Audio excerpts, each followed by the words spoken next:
So che è in netto miglioramento e mi sento anche con la famiglia, mi sono sentito con la famiglia recentemente. Sta meglio, l'imprenditore 64enne di Sossano, balzato agli onori della cronaca a fine giugno. In questi giorni sarebbe in fase riabilitativa per poi tornare alla propria abitazione.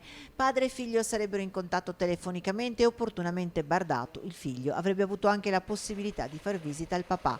L'uomo, ricordiamo, era rientrato dalla Serbia dopo un viaggio di lavoro ed era successivamente risultato positivo al tampone. Tra il rientro e il tampone, l'uomo aveva visto un'amica, era stato a Medjugorje, partecipato ad un funerale e ad una festa di compleanno, poi il ricovero.